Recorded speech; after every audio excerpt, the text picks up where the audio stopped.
Well, that's interesting. Yeah, that's interesting because, like, so me, I actually studied more like behind the scriptures or more behind the Bible, and actually found it to be a lot more consistent, given a like concordance view, but also given that like what the ancient Near Eastern perspective is. Now, I don't know if you how well you've dug deep into this, but like for instance, I'm about to graduate with my bachelor's in biblical study. Like this isn't like an authority thing or anything, but I'm also going into my master's in New Testament study, and the whole reason why I am a Christian in the first place is not because of things the Bible could possibly teach, but the idea of did Jesus live, did he die by crucifixion, and was there resurrection? And I've come to the conclusion based on what is the most consistent, what answers the question the most of what started Christianity, and honestly, what is the basis of that. And that's how I became a Christian over all the other major religions out there. Like, because I've been studying Islam, I'm actually going into directive research in world religions this coming up term. So just a quick Hunter, just a quick question. Sorry to butt in. Is You're this good. Candyman, is he coming in? Who? Was it Candyman that you're talking about? Candyman? Kobe? Yeah. Yeah, Kobe. I don't know. I was Snake. trying to get him, but it doesn't seem like he's gonna bite. Hey, there's Joseph though, so that's pretty cool. Is he? Welcome, Joseph. Is he? Is Kobe a Christian? Yeah, he's a young Earth creationist. Ah, I can tell just okay. I can just tell from the chat that he's a young Earth creationist, and I never even met the guy. Because I looked at the there's a comment on the debate, the Lions Den debate, where Candyman says, "What was Hunter's link?" So yeah, send him the link. Well, I messaged the link, and someone upvoted that, and I presume that's Joseph. Is that you, Joseph? No. I was just actually I kind of clicked on it when that guy asked.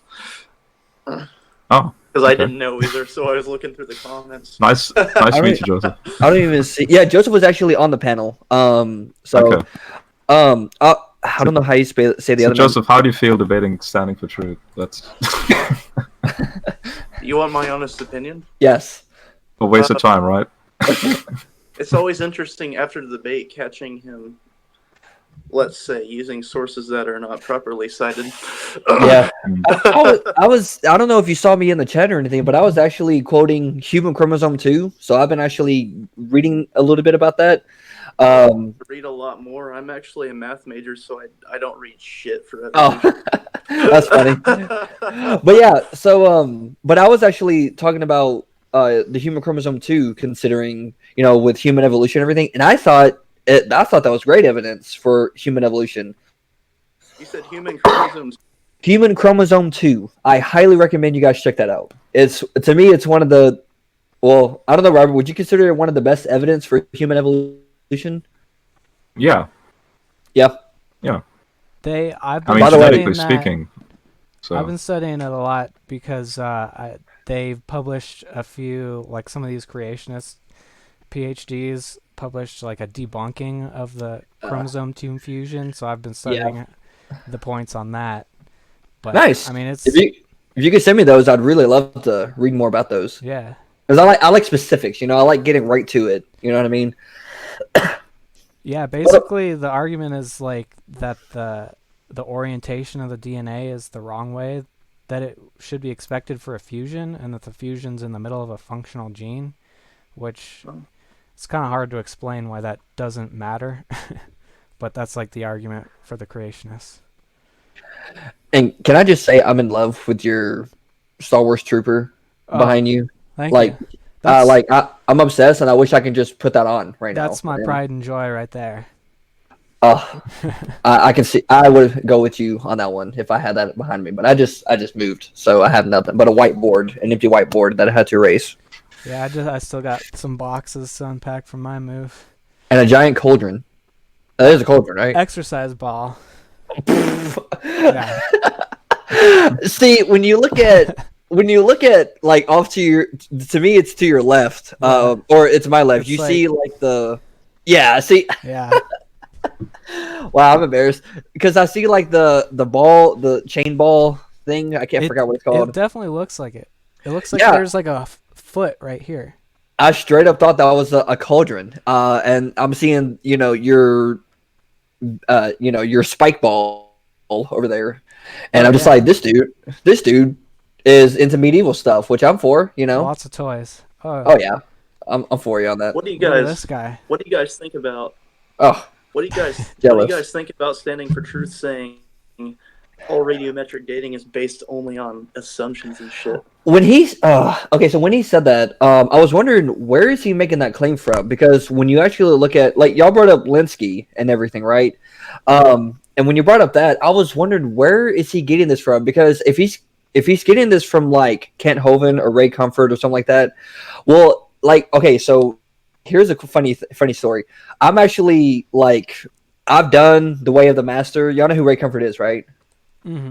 Yeah. So Mr. Banana, yeah. So I actually have done the Biblical School of Evangelism. So I actually went through it, and I have on file, well, wherever it's at in those boxes, probably over there, an entire binder of every single 101 lesson in the in those courses and everything.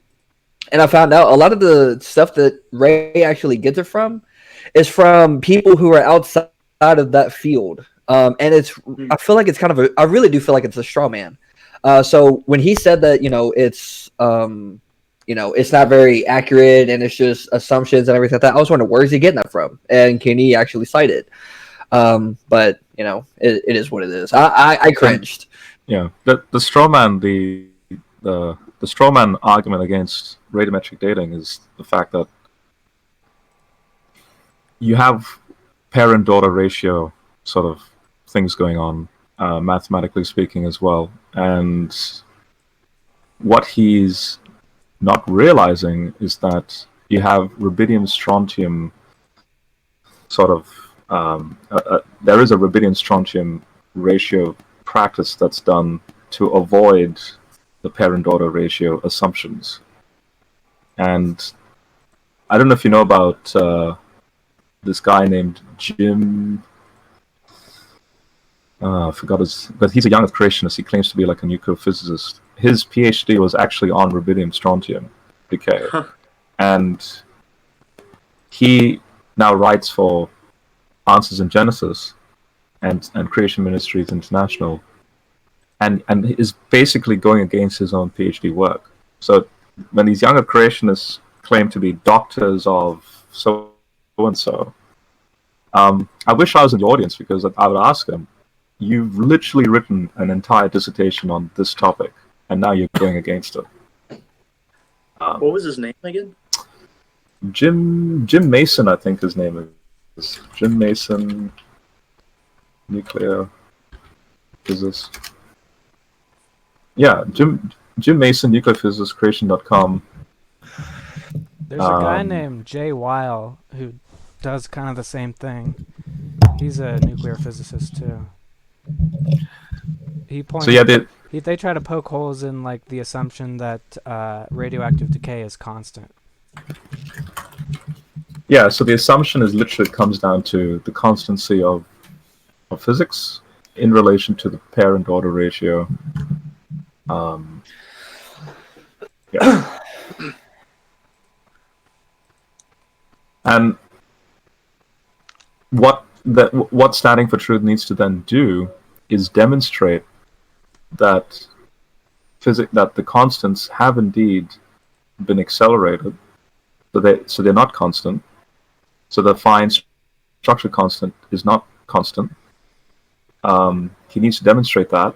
Once he demonstrates that, then he has an argument that we, these old earthers, we are making assumptions with radioactive decay. I think if you run the numbers too, that kind of accelerated decay would cause like deadly amounts of radiation every day. Oh yeah. Well, okay, so when what was funny, what brought up, so like okay, so this is gonna sound very cringe, but so I actually ran into a biology professor, but in a seminary, he was a young Earth creationist, right? And so, of course, me being a theistic evolutionist, I asked him, I was like, well, how do you, he's talking about like, different animals and everything like that. So I was wondering, how do you go about where like, animals, over time and everything, change everything, where you have every single type of dog coming from only two dogs, according to young Earth creationism and everything like that. So, and he was like, well, can you tell me where new information comes from? I'm like, no, I'm not talking about new information. I'm just simply talking about adaptation over time, right? And yet, you're thinking of evolution in that perspective as micro, but yet you're thinking of it as such a smaller scale. Now, if we can believe that, or well, really, I said, if you can believe that as young Earth creationist, then why can't, if time has been shown to be much more longer, then how is it that animals can't do that over time, And of course, I didn't get an answer for it, but this was actually in a class that I was in, so that happened. Just something interesting to bring up to young Earth creationists. If time was longer, could it have happened that way? And of course, the question would be yes, because even young Earth creationists believe in microevolution.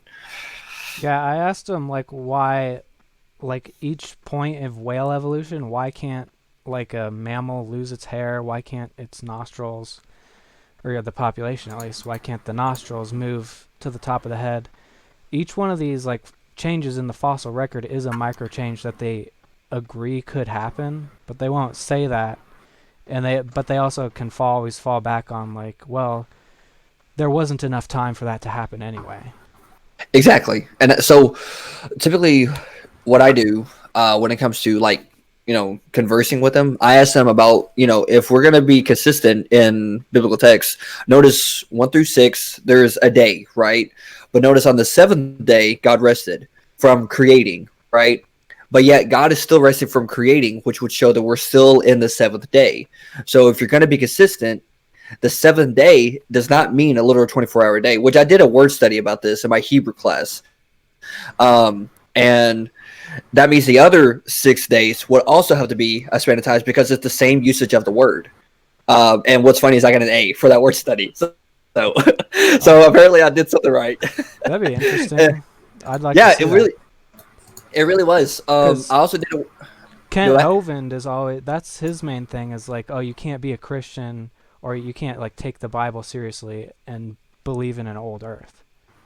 Well, it's a biased agenda, is what it is. So what I always do is like, well, if we're still in the 7th day, and you got it, the Bible is consistent. It's not God is not a God of confusion and all that stuff. Then the other days also have to mean a span of time, an epoch of time, which is a definition for the word yom, which is Hebrew for day. Also, when you look at biblical text as a whole, you actually see that it would not also be conspired as a 24-hour day. And Robert, you remember that whole cartoon article thing that came out that actually, was just amazing. We sent it to Apologia. Oh yeah, that's right. Yeah. Yeah, actually, that was actually really well done.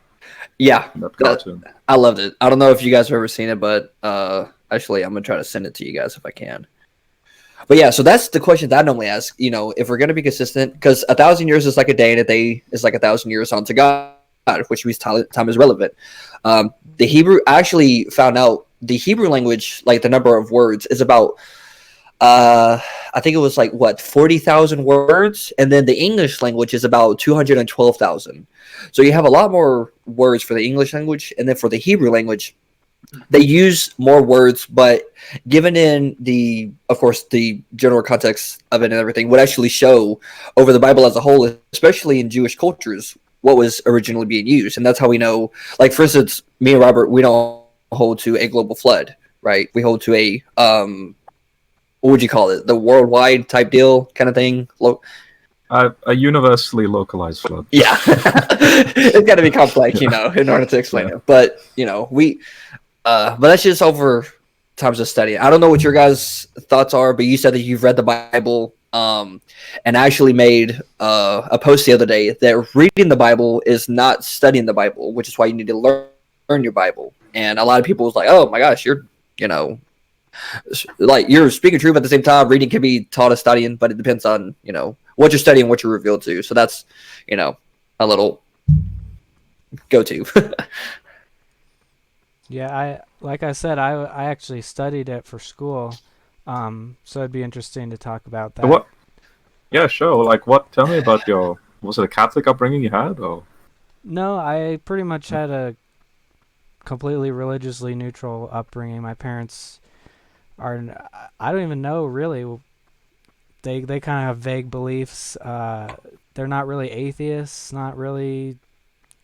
not Christians, but I don't know. They're kind of deists, kind of. I don't know. Yeah, But I kind of come from the same background a little bit. yeah, and I was interested in religion, I guess, in general, and I just I went to a Catholic school called Mullen, and in middle school it just kind of caught my eye because they had a good science program, and I was just interested in religion at the time, so I was just like, well, why don't I check this out? If there's anything to this religion thing, like this is where I'm going to learn it.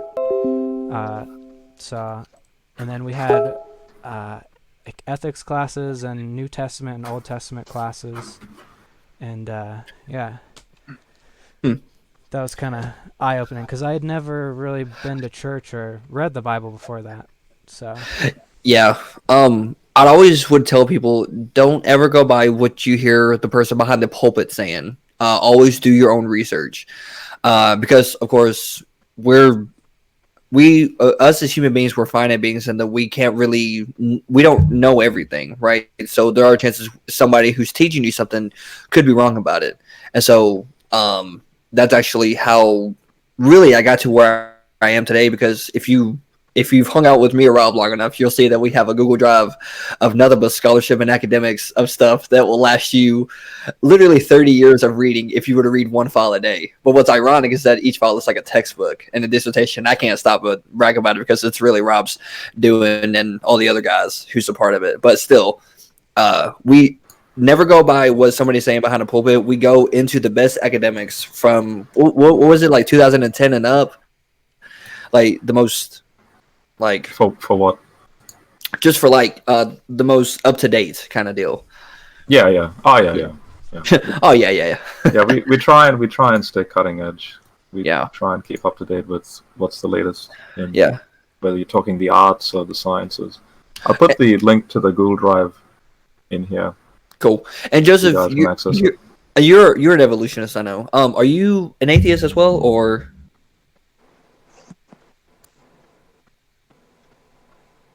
Can you hear me? Am I still coming through? Yeah. Joseph, can you hear us? Yes. Oh, I was saying, you're an evolutionist, correct? Like over the debate. Oh, I just want to. I don't want to assume. I always got to make sure, right? So, are you an atheist as well, or no? Oh, I'm still not sure about all that now. I got you. I'd say probably agnostic. Okay, fair enough. Because it's funny. I would have been on your guys' side on the whole evolution deal. But of course, wait. What about the other guy? What was his name? I don't even know how you say that. a posteriori unum, I think. Is that Latin? Yeah, I don't know what for. Trying to be fancy. Yeah. Is A what priori, a posteriori. you tried? I'm butchering that. Yeah, popularized by Immanuel Kant's Critique of Pure Reason. There you go. But I know he was an evolutionist. Was he an atheist or? I I'm think presuming he's so. atheist.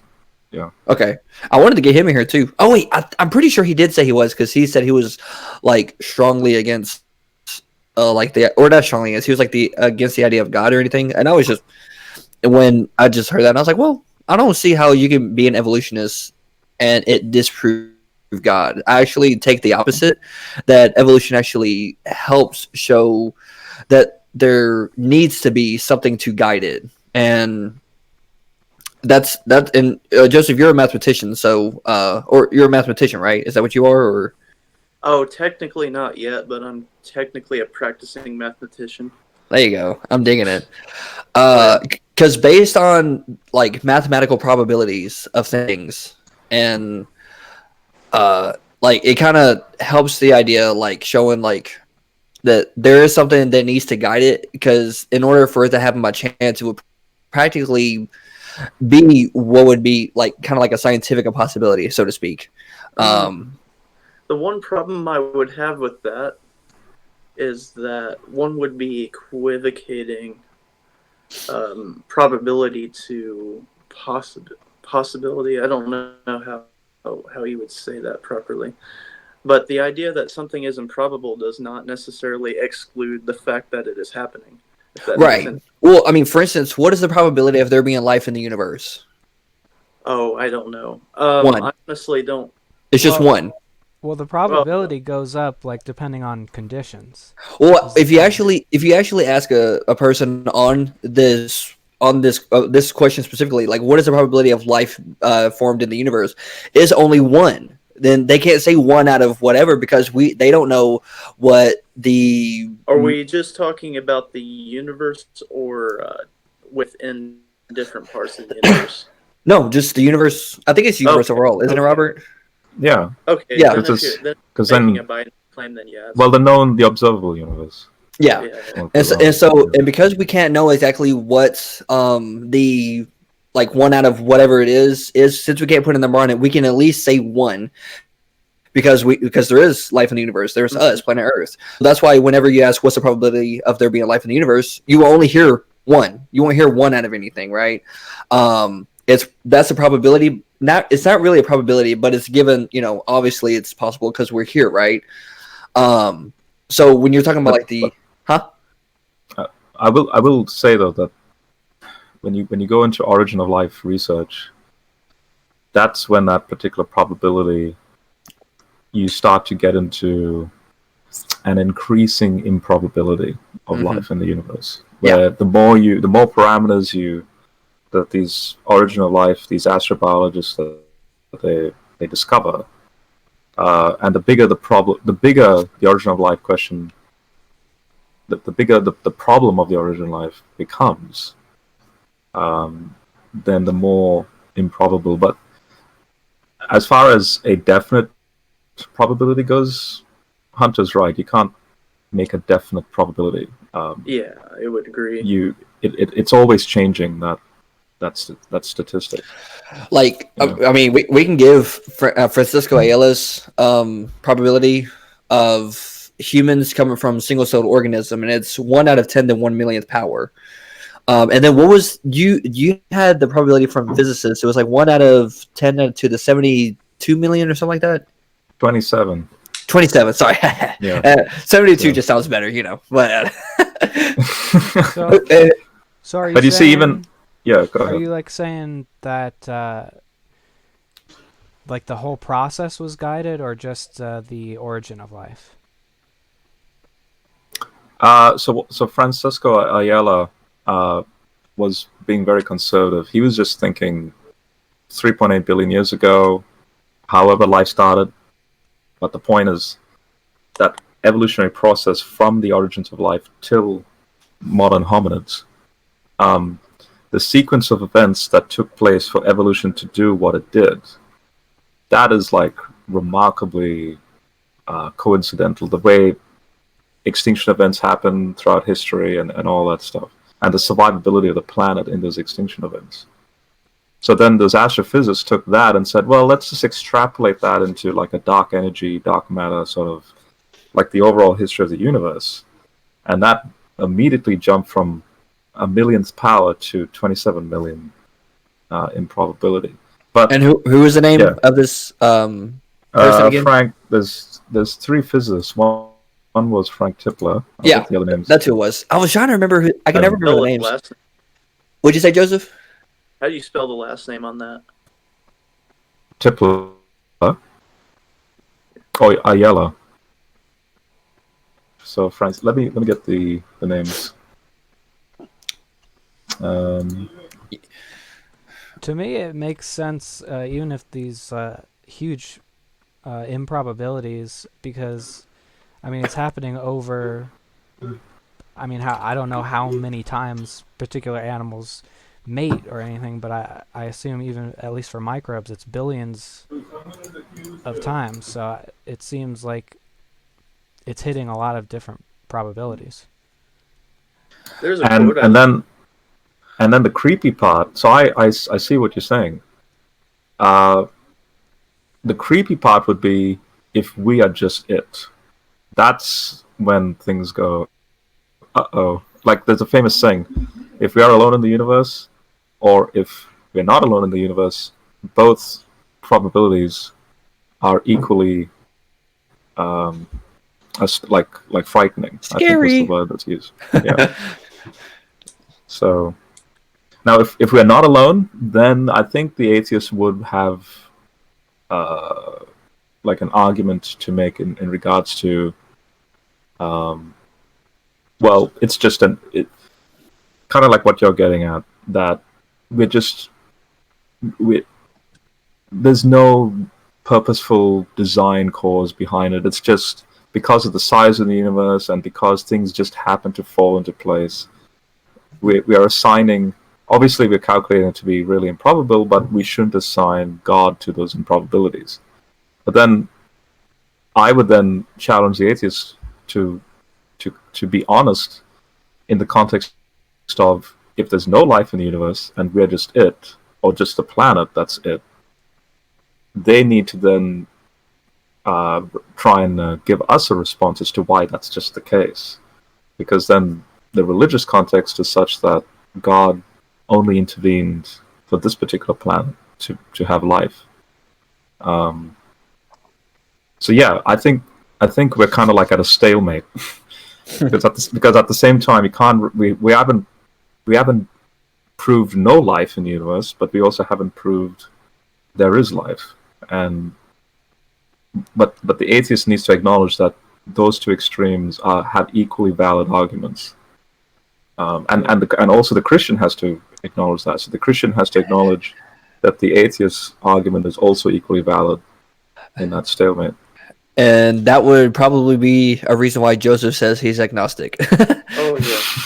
Well, also another problem with that is, even if we were the only life in the universe and there was some God overseeing this little piece of space-time, then we would have to ask the obvious question, like, which God?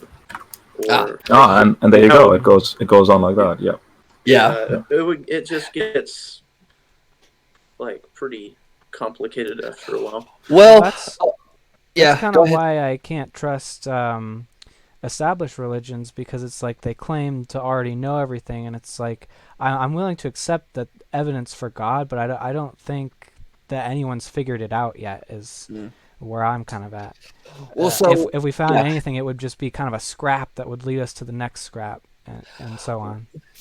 Well, that's interesting, because so in my studies with world religions and everything, I've actually seen over the course of time in its ideology for Christianity from Judaism, in its ancient Near Eastern context, that it has actually been shown to be the most consistent for what reality is around the world in everyday life. So, but that's just me. But I talk to Muslims on the daily basis. I literally have Mormons coming to my school every single week. But I've been busy, so they haven't been here. But we're actually meeting up tomorrow again. And I see the inconsistencies in their material, in their reasoning. And I'm not perfect. There could be problems with mine too. I'm not saying that at all. But I'm just saying, in the studies of research, I have seen what really captivated me was the resurrection. If there was no resurrection, there would be no Christianity. So we would have to explain why that started in the first place. And of course, there's so many different ideas and methods to and everything. But given the idea that people who are dead tend to stay dead, it would kind of show that literally you would have to reverse thermodynamics, which being outside of the laws of physics would literally have to exist in order for the resurrection to even happen. And since that's shown to be the best case for the evidence, and all the other ones have way too many flaws to be conceived as true or anything, that's why I kind of hold to it. Not based on assumption, not based on we don't know, therefore God or anything like that, but based on it has been the best explanation for the beginning of resurrection, and there's no other way to explain it because it's the most consistent. Well, and so I would that's one of the agree reasons. that something supernatural would probably be the best explanation for a resurrection, but I don't know how we can establish that happened in the first place. Well, so okay, here we go. So, like for instance, the Gospels are considered historical biographies, no difference than Plato talking about Socrates, or when you have the writings of Alexander the Great being 300 to 400 years later, or when we even look at people like Julius Caesar. The most documents that we actually use for Julius Caesar isn't actually in the lifetime of Julius Caesar, but it's decades after. And so when we look at the Matthew, Mark, Luke, and John, who we know from Papias of church history, like early church history, that we get from John the Elder, John the Beloved, who wrote the Gospel of John, who was in contact with these other people who wrote Matthew, Mark, and Luke. Matthew was an apostle. Mark and Luke were under Peter and Paul, so that's where they would have gotten most of their stuff from. Except Mark, he would have gotten it from, of course, other people as well. So we know that these are historiographies based on the life and ministry of Jesus Christ, and then we have like the other outside sources that are saying Jesus was a miracle worker, but these are from Jewish documents, and so these would be against Jesus being the Messiah, yet they're saying he was a miracle worker. And so when we look at things like that and everything, there's things that are adding up saying that he lived and he died by crucifixion, and that the disciples saw him 3 days after his death. Yeah, I would also add that, so that's kind of like a very brief survey of the historical context. Yeah, I'm keeping it and the text-critical context. Yeah, I would also then challenge a review of the theological coherence. Does the theology of these texts, so the authors, whoever they were, so Hunter's kind of given a summary, historical defense of what's going on in the New Testament, that Matthew wrote Matthew and all that, but let's put that aside now and let's just say they are anonymous. Okay, let's be agnostic now. When we read these texts, they seem to be exceedingly technical theologically. Like, does the theology comport with maybe what we understand from a modern scientific context? For example, I tell younger creationists that the cross makes no sense if evolution did not happen. I mean, that's a pretty unique and bold claim. But the more I look into the theology, like especially Pauline theology of the cross, but for Jesus to reconcile the whole universe in that one act on the cross and in his resurrection means that his body has to be connected to the cosmos somehow. And the only explanation is if his body is literally the universe on the cross, because we're all stardust and we all have an evolutionary link. If the younger creationist model is true, that means humans are not connected to the cosmos. They're just like a genie, popping things into existence. And then Jesus has no connection. So then that doesn't really make sense in light of the verses that speak about not just humans, but also the universe experiencing the resurrection and stuff like that. So, I also tackle it in that sense. I try and see if they both jive, both the theology and the science. Yeah, most of what I was trying to get to was the idea of, like, how do we know it actually happened? And so when you look at historical data, like, so I'm going the historical matter. Robert, he's going more the theological complexity of it. And basically it's a given. Like, these texts are a given anyway, regardless of their origins. Like, obviously, I'm not denying that that's important. I'm saying, okay, that's one side of the coin. The other side of the coin is, here's the theology presented. Is it remarkably coherent?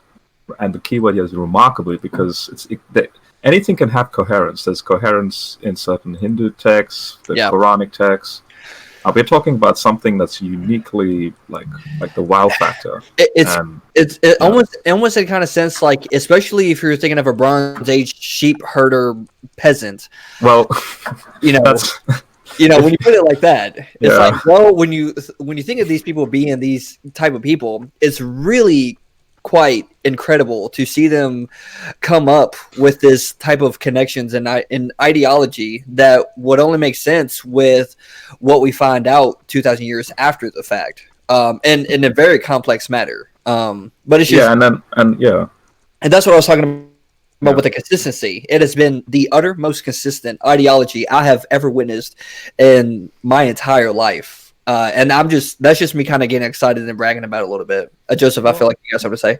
So what? Yeah, it's a little off topic, but there's I think 3 questions should do it.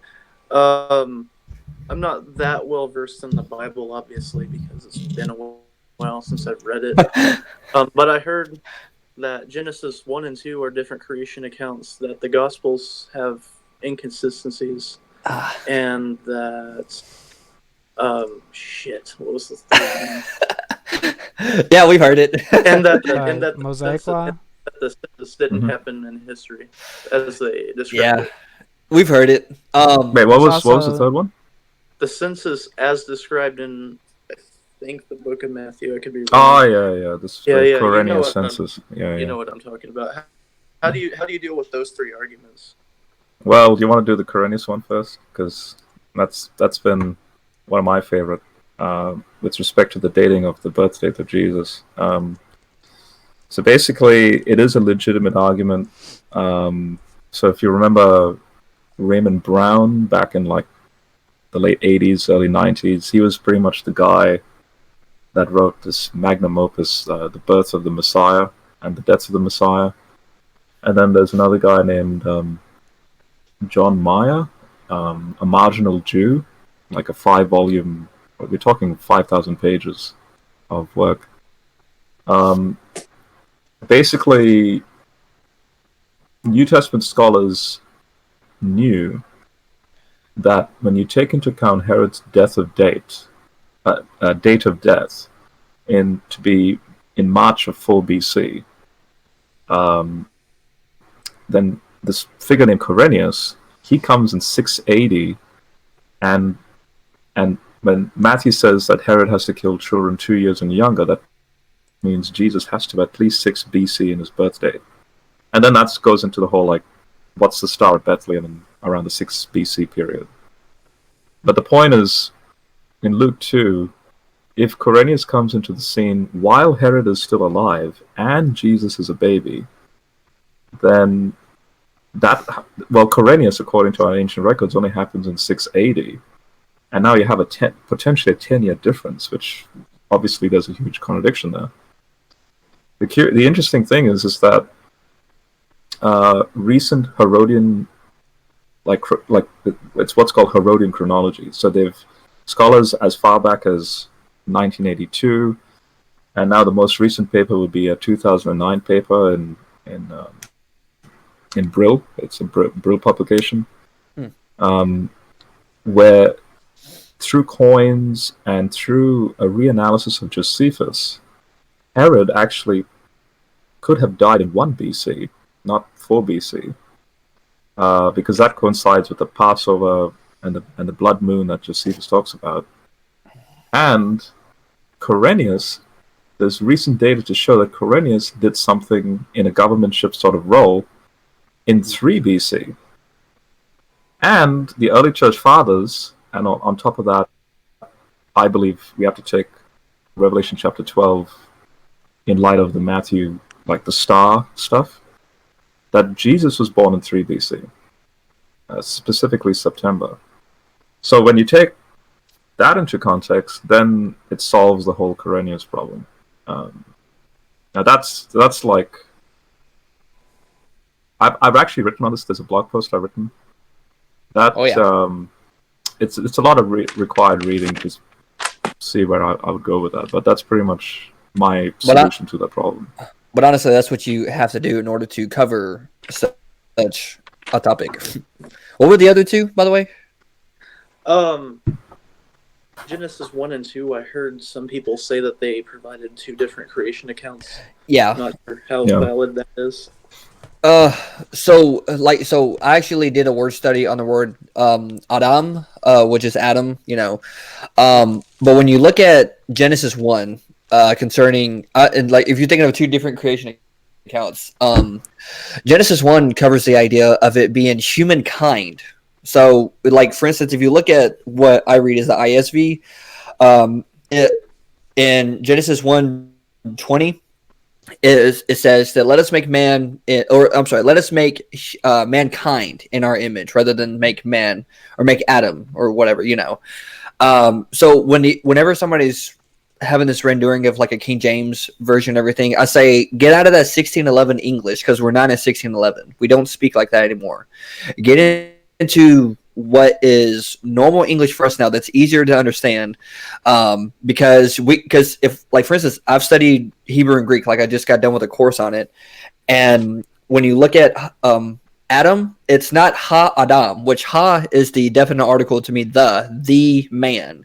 So Genesis 2 only consists of ha-adam, not Genesis 1. And so whenever we look at this, Adam is talking about, or the Adam in Genesis 1 is mankind overall. Genesis 2 is talking about a specific Adam that's set aside to represent humanity.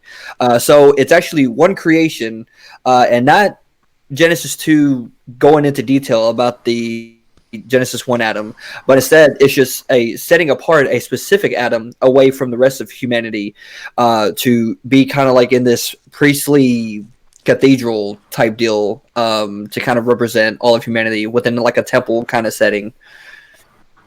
And I forgot where else we found that at. Rob. So, yep, basically Genesis 1 is just a summary statement of humans, in like generically mentioning humans that are proliferating, they're multiplying, filling the earth. Yep. And Genesis 2, now specifically to answer the question, is there a legitimate distinction in the sense that Genesis 1 and Genesis 2 are totally separate creation accounts? The answer is no, they're not. They're actually a sequel. So Genesis 2 is a sequel to Genesis 1, starting with verse 4 in Genesis 2.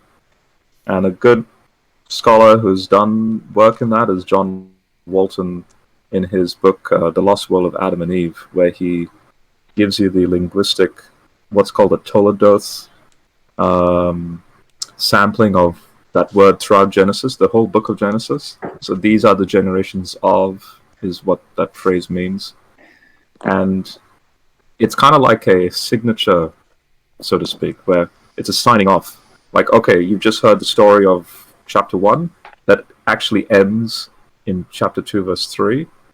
Now, let's start with the next story, chapter 2, verse 4 onwards, to speak about a particular human, which is Adam, and how he becomes a high priest in that region, which is interesting because then you get specific geographical details, like there's 4 rivers, there's gold in this location, there's no rain, but yet there's a mist. And the interesting thing is, when you put all those geographical details together, it's the Persian Gulf before the last ice age. By the way, let me clarify. It was Genesis 1:26. I got the Genesis 1:20, Genesis 1:26. I've gone over Genesis 1:20 so much that for some reason just got stuck in my head. Sorry about that. But it was Genesis 1:26. And actually, in my app where I'm in the King James Version, it's ironic because there's a little indentation to talk about where the word man is, and it literally says, or human beings, which is, it also says HB Adam, also in verse 27, where it says, so God created man, when you talk about like man over the earth. So again, it's just a sequel. Like, that was a better word to put it. I couldn't think of that word for some reason. But Genesis 2 is simply a sequel to Genesis 1. When people say it's two creations, I don't. Are you talking about the creations in with the human? Is that what you're talking about? Oh, I've heard various things, and I'll probably do more research over the years. But yeah, some people even say that the sequence of creation is off in them. I'm not sure what they mean by that. It's all. Yep. what I've noticed is just in Genesis 1, the second paragraph says, "Then God said, 'Let there be light,' and there was light, and he separated light from darkness to make day and night. Then God made the dome, then God made the waters, then God made vegetation," and then it says again, "Then God made the lights and separated night from day." Right. So when you actually look at the Bible consistently, there's actually passages in Job 30 and 39 that actually kind of explain what's going on here, because what's happening, and you know, you can get this from Hugh Ross, who I actually get it from, and he's a PhD in astronomy. He talks about how, like, in the perspective of the Earth was actually in a thick fog, so to speak, and Job 30 and 39 actually talks about the perspective is like where this thick fog kind of like opened up like a woman's womb. So it's pretty, you know, graphic, but whatever, you know, we're adults, you know. And literally, so you literally seeing there being light in the night sky being separated from from light to day. In Genesis 1, where God created the heavens and the earth, the stars and galaxies and everything was already existing, and that's actually shown. I think is it in Proverbs, or you know what I'm talking about, where the stars are already worshiping God? That's in Job 38. Oh, that's in Job 32. Yeah. Okay. Yeah. And so we already see that the stars and the heavens and everything already exist and everything. But from the perspective of on Earth, this is when light appears, and it was on, you know, talking about the paragraphs that you're talking about, simply the night sky, or, well, not really night sky, but you know what I mean. The sky is making it perceivable that there's light and there's the sun and the moon and there's day and night now. Because before it's just a really thick fog to where you couldn't tell the difference. And that's just a really layman way of saying it, but I know Robert can get more complex than that. If you're curious about a particular translation that I put in my blog post, let me just get the translations by John Sailhammer. See, I just remember how to summarize it. Rob actually has all the quotes and everything. I'm actually just his backup. That's all I am. He called it an interpretive translation. So what his goal was, if we could take a time machine and go back to an ancient Israelite, like say Moses or David, and ask them, how would you pass the text? How would you? So if you were to write a commentary on Genesis 1 and summarize each verse of Genesis 1, how would you? But okay, the keyword is paraphrase. How would you paraphrase Genesis 1? And this was his translation. Okay, here it is. Here's the link to it. I was going to say, you want to screen share it real quick? Okay, I'll screen share it. Yeah. Let me bring it up. You know what was funny? I didn't even think. Did you guys want this to go to live at all, or? Yeah, sure. I'll only really be around for about 30 minutes, maybe 45, but yeah, we can. Yeah, because I know we've been talking, but you know, it's whatever. Before we do, is there any way to contact you again? Because I don't really know where you're. Yeah. Are you? We're So, are you on the Hangouts with us? Yeah. Okay. So, did you hear that? What? No, that was me. Oh boy, you scared the mess out of me. That's what the jump out this chair through the window. You can message me on Hangouts. I get it through my phone as well. So if you want to stay in contact, do that. Or you can find us at sentinelapologetics.org as well. Sentinel, SENTINEL, apologetics.org. And if you have any questions, there's a little thing on the bottom where if you want to, it goes straight to the Sentinel Apologetics email, and we keep that thing empty. Okay. So. Okay. But yeah, either way, whether we go live or not, I'm only going to be on for about 15 to 45 minutes, but we can if you want. It's a big gap. Yeah, I'm easy either way. I don't mind. It doesn't matter to me either, honestly. I mean, we don't have to, but if you want, we can. But I don't know. Do you guys see this? Yeah, we see it. We can just stick to a going live another time if y'all want, because I know this is kind of just off the cuff kind of deal. I've been recording too. If you, I can Oh. post it later. Okay, Oh, okay. Yeah. Okay, that's yeah. perfect. That's Oh, fine, you yeah. got a channel Yeah. if you're recording. Yeah, we can definitely You send mean, it. are you live streaming to your channel now, or are you just recording it? I'm not live streaming. I'm just recording. Okay. Cool. Oh, well, Yeah. do you have a channel or something? So, shit, it is getting late. What's your channel name? It's Snake was right. Snake was right. Yeah. Right. Enough said. Yeah. Yeah. If you, I'm So you're gonna considering post it, or changing you're it gonna- to, but Okay. Snake of Light, but I don't know. There you go. That'd be interesting. Ooh, that's actually why did you choose that name? Ooh, it just clicked in my head too. Actually, Robert. I'm intrigued. I just feel like it's less of a dig at Christians, and a lot of people just comment whenever I try to argue Snake was wrong. So I don't know. I'm bored of that joke. Yeah. So are you saying light as in like light, like shining light, or? Oh, I knew you were Yeah, going there. like enlightenment, sort of. I don't know. Oh, okay. Okay. It's similar to the name I started out with, and it has the same kind of statement, just a little less. Yeah, full of myself, kind of. that'd be interesting to talk about as well, concerning the snake of light. Yeah. People. Have you considered? So the ISV translation renders the snake in Genesis 3 like this. I'll put it on the side. Oh, I love this one. So this is Hey, why. Wait, hold on. When you show it, let me ask a question. As soon as you show it, Okay. and I'm gonna ask it to my. I'll ask Taylor here to read it out. Okay. There's the verse. Yep. So what does that say? I'm not seeing anything. Do you want me to read it?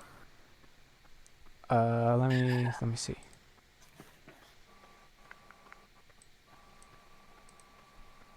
I don't see the side chat.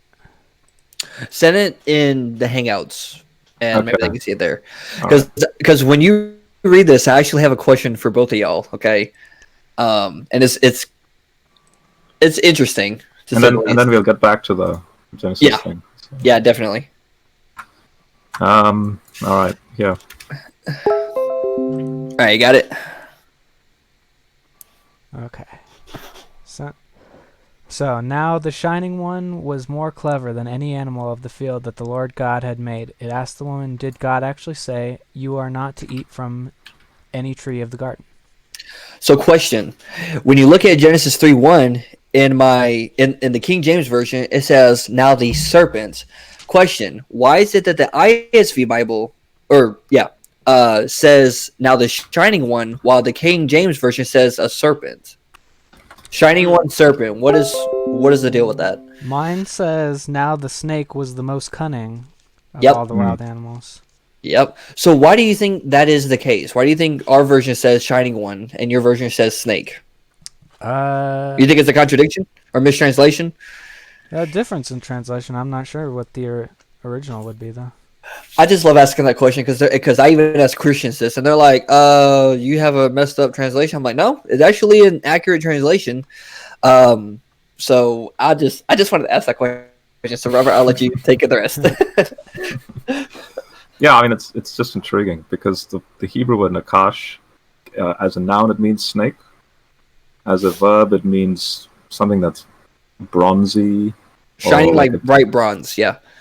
No, sorry. Verb is a divination verb, and then adjective is shining. Yeah. So now an ancient Israelite, again, the vocabulary is very tiny.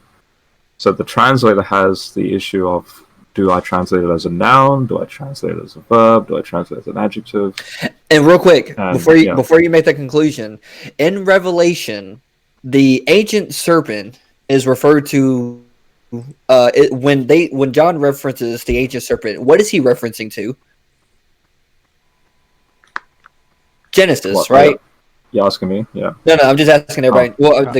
Taylor and Joseph in general. He's referring to the ancient serpent in Genesis. However, this serpent is also Lucifer, right? We know Lucifer to be as an archangel, and so when we look at Ezekiel and all the other, prophetic texts and everything like that, we see that when an archangel is actually described, it's given these creature-like attributions, kind of thing. It's like you see one with the four heads of a ox, an eagle, lion. I think that's, and I can't remember the fourth one. And the other one has like 6 wings, like eagles with eyes all over it. So you have these archangels who are given these kind of like earthly like characteristics. So whenever we're talking about Lucifer, we make it's given the example that Lucifer is described as a serpent-like archangel that kind of looks like a serpent, but yet is shining like the bright bronze, hence the shining one, and divine, hence archangel.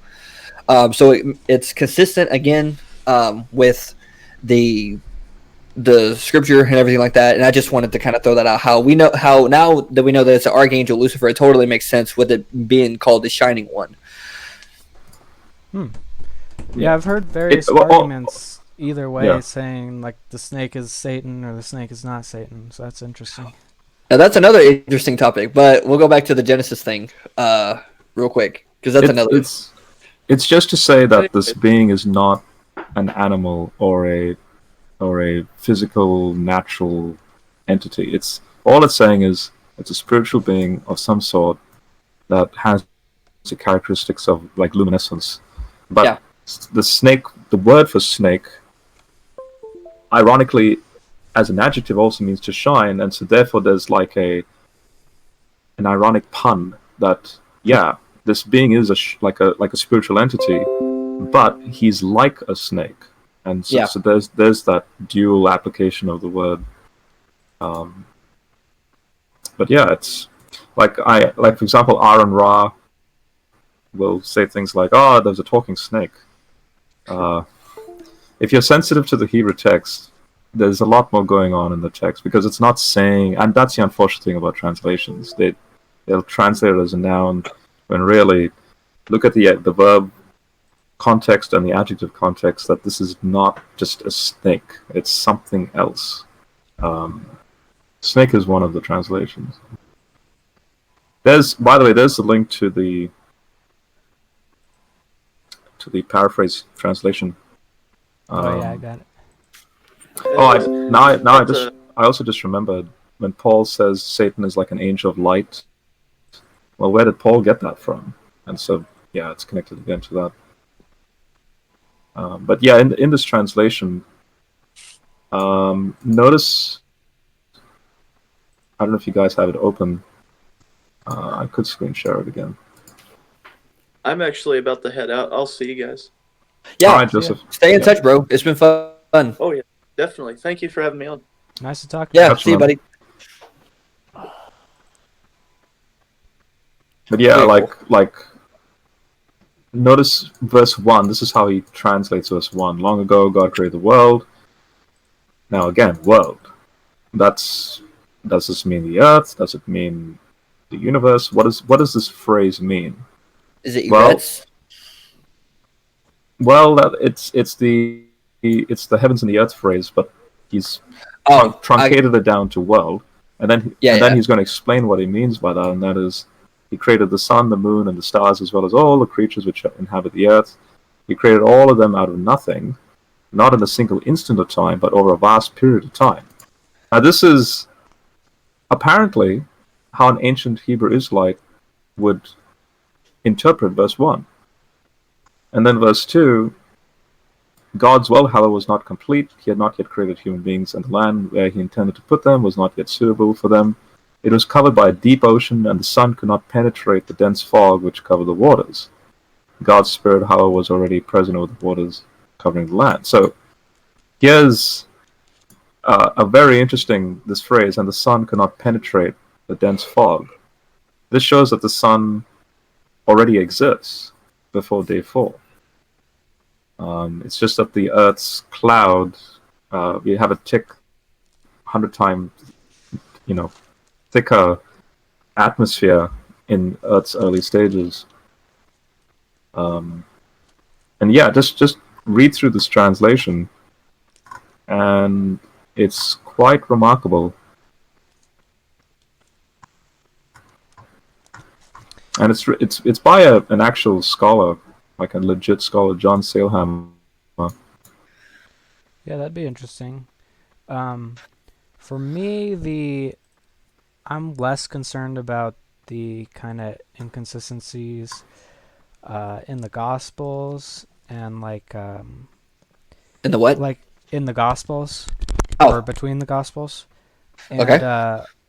I've noticed like when Noah got the original 10 commandments, they got smashed and he got 10 totally different commandments after that. You mean Moses? Moses, what did I say? Noah? You said Noah, yeah. Oh, okay.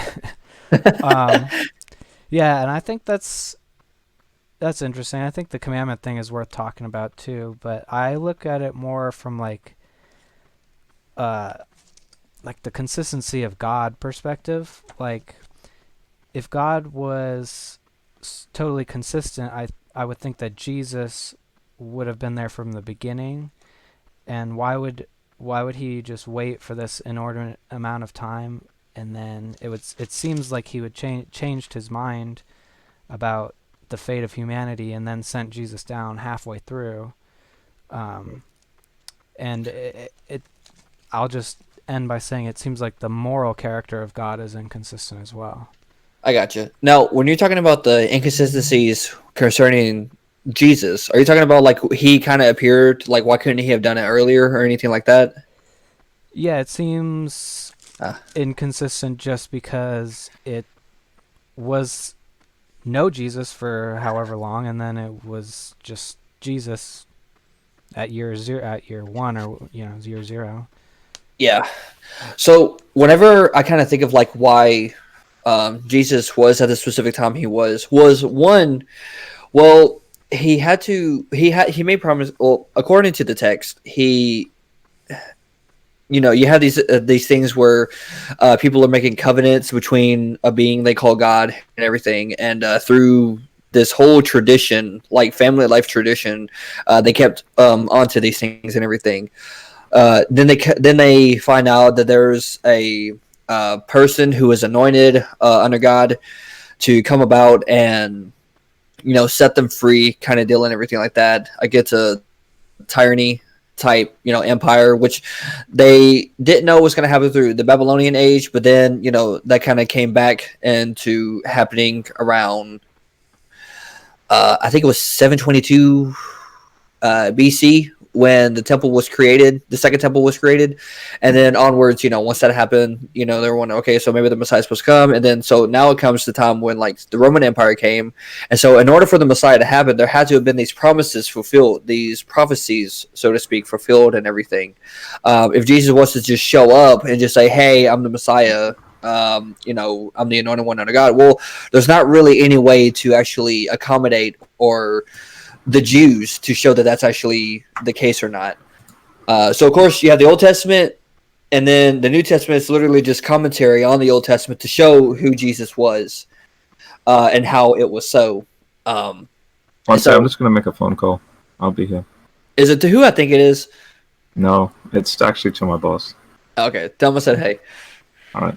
But anyways, so in order for Jesus to be the Messiah, he had to fulfill the Messianic prophecies. And so that's why it seems like it has to be after the time of Malachi, because Malachi was the last one to say, hey, this is when it's going to happen. He's going to send a person before him type deal and everything, which is where John the Baptist comes in. So again, it's the most consistent in the timeline for the Jews to actually know who the Messiah is. Otherwise, anybody can just come up and say the Messiah, which actually was the case back in the day. A lot of people were coming forward to say, I was Messiah. And if you look at the book of Acts, it talks about how there was a guy, I forgot his name, like just a month after the resurrection, or a month before the resurrection, and one of the elders in the Sanhedrin was saying, hey, there was a guy who had a huge following before, and he dissipated. The whole thing about him just disintegrated. So if this is of God, it'll stick. If it's not of God, it'll disappear and wither away. Yet, of course, now we know it's sticked. So that's why I kind of hold to like why Jesus happened in the time it did, because it was the most consistent with the Jewish idea of a suffering serving Messiah kind of ordeal. If that answers. I mean, I get what you're saying, but it's kind of like I feel like that whole plan could be circumvented anyway. Like, how would you know the second coming of Jesus? Yeah, so in the New Testament, it actually comes about where it talks about like the times of the plagues and everything like that. But honestly, Paul talks about how the idea is like we may it can be literally any day. So work as if it's not today, or but also be prepared as if it is. Oh, I'm sorry. Don't work today as if it's not going to happen tomorrow, but also be prepared as if it is tomorrow. So humanistically, we may not be guaranteed to know exactly the time, because nobody on earth, including even to the New Testament, will know the day or the hour. But at the same time, it's kind of like a preparation thing where we are to be prepared for literally the worst of times. Something that's even worse than what we've seen so far, which is kind of hard to understand. So honestly, it's just a matter of honestly, we don't know exactly, because it can be anytime, but at the same time, there are still prophecies that still need to be fulfilled. So like once the third temple is built, that's a prophecy that is to be fulfilled. And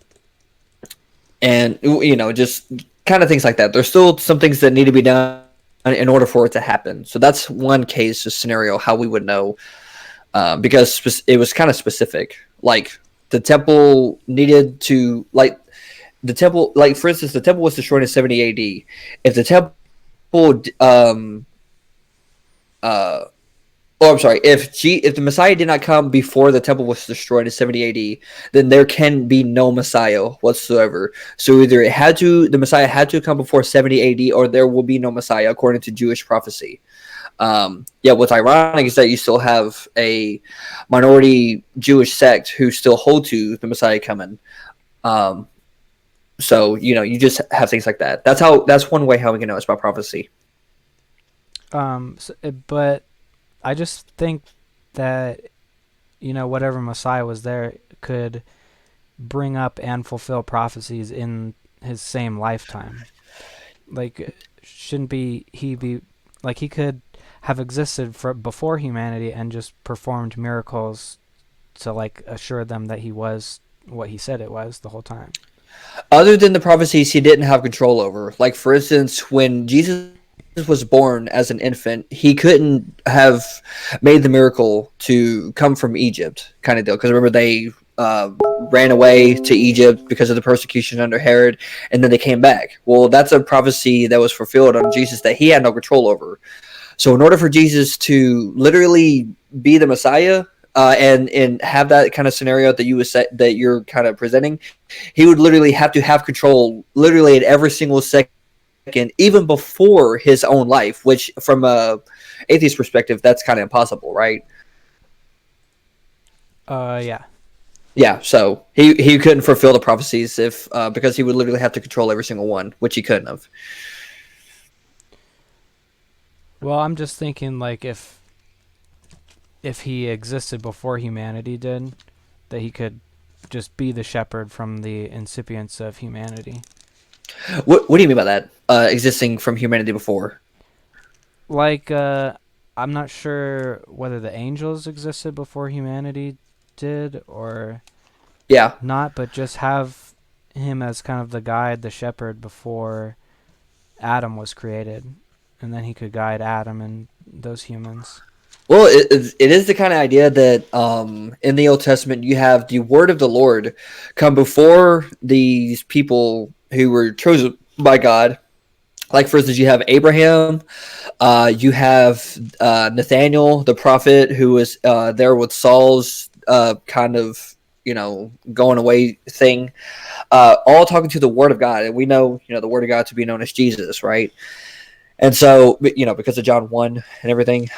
So we do have like these instances where the Messiah or the Word of God, aka Jesus, coming down and talking to these people, and to kind of bring in this covenant, and even telling them like, "Hey, if you do this, this will happen." But yet the people decide to still go away.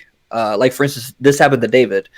The Word of God told David, like, if you go this, if you go where Saul is, you will be captured, but you'll be okay, is what he said. But yeah, David was so scared that he still ran away from Saul, and it kind of, he kind of just did his own thing until, the will of God kind of back played into it kind of deal. So you do have instances where you have this, I guess, Jesus kind of being the shepherd and leading his people towards what the end goal is, and that's which is a word that we use called theosis, which is oneness with God, so to speak. But yet you still have people choosing their own kind of deal and everything. So again, this is kind of happening, but at the same time, Jesus still needs to come to be the ultimate shepherd and to show, like, at the right time in the right place, that that I'm the Messiah. This is you're to love your neighbor as you love yourself, and also to love each other. This is how you know that you're my disciples, kind of deal. I feel like it makes if for some reason he needed to be a human, it makes a little bit more sense. But then I just question why weren't anyone who were born before Jesus given the chance, at least the same kind of chance as the people born after Jesus? What do you mean? What chance for what? Like salvation? Oh, well, I mean, so under a Jewish perspective, they would have their kind of like their trust in God and his promises that he would keep, and bringing the Messiah. So that's one way, because Paul, being a Jew, actually showed us, or actually kind of showed that under the law we are cursed, which is why we need, we cannot save ourselves. So the only way to salvation is by literally giving our trust into God, which is literally the gospel news, to give your trust into Christ, that he was the only one that could be the mediator between us and God in order for us to have salvation, hence the cross. So again, only Jesus could have done that, given the consistency needed to be throughout the Old Testament, and finally Jesus right there at the end of the Old Testament, hence now the New Testament, the New Covenant. So, but how come God couldn't have just done it himself? Think, I mean, unless you believe Jesus is God, that's kind of the case. It's like a different aspect of God, but like God the Father or God the Holy Spirit, what is preventing them from communicating directly with each person? Well, like for instance, when you look at the story of Moses, if God was to come in his full glory, Moses would have literally died because of how great God's glory is. So literally God had to cover Moses with his hand so that he could simply pass by him with Moses only looking to the back of God, and yet Moses's hair turned, I think it was like completely white or something like that. And so even by just a simple small glimpse of God's glory, it still did something to Moses. So if God was to come in his full glory, like the Father, we would literally die and perish. However, Jesus coming down, taking off those attributes, so to speak, which Paul actually talks about how he emptied himself in order to make himself known to us, and talking about God Yahweh. Hence Jesus being able to say that he is the I am, and saying that he is the cloud rider and such. Like, it's literally God coming down in a fleshly form, which is pretty neat when you give the scientific data behind it, given that we're limited three-dimensional beings. God being a multiple, like possibly 10 plus dimensional being, in order for him to come down to our perspective, in order for us to even apprehend him, he would have to limit himself to a 3-dimension so that we can apprehend who he is. So literally he's emptying himself of 10-dimensional plus being in order to make himself a 3-dimensional being, and so that we can kind of understand him. Hence Jesus, which to me I was like, oh my goodness, like it's kind of crazy consistent where you look at it from that kind of angle. Well, but And Paul explains it. But didn't Jehovah communicate with people in the Old Testament? Yeah, and that's what I was talking about, where Jesus comes into the aspect of Old Testament, like with Abraham, with Moses, with Nathaniel, and such and such. Adam, even. So, I mean, what was like? How come God could communicate with them without Jesus back then? Or I, I mean, I'm are you saying like he's communicating through like symbols and prophecies of Jesus? Or no, like for instance, when you look at Abraham, Yahweh actually comes before Abraham himself in the form of with him and 2 angels. But when you see in some translations, it actually says it comes in the form of man. And so this is where I'm thinking, when it's the form of the man, like in a sense, this is Jesus in the Old Testament. Also, there's studies to show, and whenever Robert gets back, can show, like the angel of the Lord is rendered as Jesus in the Old Testament because it's known as the messenger of the Word, or a messenger of Yahweh, or the Word of Yahweh, Word of God. And again, it's always in the New Testament comes in and clarifies all that for us, as the Word of God becoming flesh, as John 14 says. So again, just the consistency and the idea of Jesus, literally, I kid you not, it's weird when it comes to the Old Testament. Jesus has always been the answer to these things of God in the Old Testament.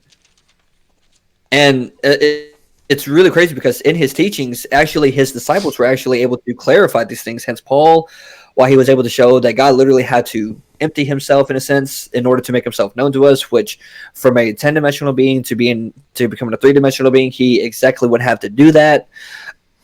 In order for, like for instance, in the book of, I think it's in the book of Numbers, a father cannot pay for a son's sins because a man cannot pay for the sins of another man because it's unbearable. Only God can do that, and hence why Jesus, being shown like himself to be God, so to speak, is the only reason why he's able to do that. Hence, Trinitarian, or doctrine and everything makes it much more clearer.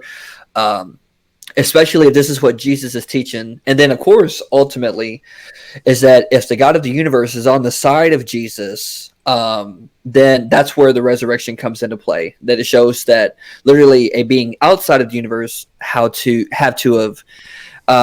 literally reverse thermodynamics, and which shows that the God of the universe, Jesus aside, hence the resurrection. Which is why, again, the explosion of Christianity between the 1st and 2nd century. So wasn't his name supposed to be Emmanuel? So when you look at the idea, oh hey Robert, so so that's actually one of those kind of title names, so to speak. Like for instance, when you look at Yahweh, Jehovah, you have different forms of Jehovah, like the God that sees, or the God that speaks, which I forgot the actual rendering of, like Jehovah Nishi, Jehovah Jireh, all those kind of things. It literally means like it's like me saying like I'm Hunter, the brother of Brittany, or I'm Hunter, the son of Wayne, kind of thing. It's like these kind of adding title things, and like Emmanuel again, it's like it stands for God with us. So again, this is where it's talking about how Isaiah 53 specifically talks about the suffering servant Messiah would be the one who is God with us. Is Emmanuel, so to speak. I have to head off. I'll probably try and get on the call on my phone in the car. Okay, does that make sense, Robert? What I just said? Yeah, it's just a title. It's just like Emmanuel. Like all names had meanings in the ancient world. So, like David means beloved. David, Elijah, Elisha, Isaiah, Ezekiel, like all these, like even Daniel, like you have El in Daniel. Oh yeah. So I don't know what was the question. Like, wasn't his name supposed to be Emmanuel? Was it meant to be Emmanuel? Yeah, like because his name was Jesus, not Emmanuel. Yeah, Jesus is. it says These are be different called names. Emmanuel. Do what? Yeah. It says Yeah. So what Matthew's. like in Isaiah, the virgin will conceive and give birth to a son, and we will call him Emmanuel. Right. And so there's an immediate context in Isaiah where there was indeed a son that later on embodied what it meant for God to be with us, and that's like in the following chapters after chapter 7. And then what Matthew does is he follows Second Temple tradition called Pesher exegesis. Pesher just means interpretation, where they see parallels from. So a Jewish way of understanding prophecy is not prediction fulfillment. The prediction is more so to do with how history repeats itself, but so that when it does repeat itself, it's not like a repetition of what was bad, but like a change. So Greek thinking is prediction fulfillment, whereas Jewish thinking is parallel prediction fulfillment. So the themes, the patterns. So like Israel is called the son of God. My son I call out of Egypt, according to Hosea. But oh no, look, see, there's Jesus also coming out of Egypt as well, who's also called the Son of God. And these New Testament authors see these parallelisms and these patterns, to make theological arguments. So is Jesus genuinely God with us? Well, yeah. And what do we see in the Old Testament that kind of parallels along the same trajectory? Well, for example, Isaiah 7 talks about that, and so that's why Matthew makes that connection. Because don't forget, Matthew is a very Jewish book. Even notice Matthew starts with the genealogy, which is very Jewish in nature. Like the Book of Chronicles starts with genealogies. Jews love genealogies. That's why you have Paul talk about how in Jewish sects, when he's That's what I talk about. Yeah, like when he's discussing with certain Jewish groups, he's always saying things like, and they're always debating about endless genealogies and this and that. This is in Timothy. And they say it's Yeah. So Matthew's a very Jewish book. Mark is not Jewish. Luke is not Jewish, and neither is John. So the way the book is structured gives you a clue as to what audience it's being directed to. So when Matthew starts in a very Jewish way, gets into pretty much all the Old Testament stuff as parallelisms to Jesus, then what you have to do as a reader is think like a Jew if you're reading Matthew, or think like a Greek or a Roman if you're reading Mark and Luke, or think like a Gnostic, the Gnosticism that arose. Think like them if you're going to read John or his letters. Because these books are designed as a polemical argument against all these other ways of thinking in that time. Did they ever refer to him in any way like that? Like, it seems like it would be simple to just stick it in there. Like, What do you mean?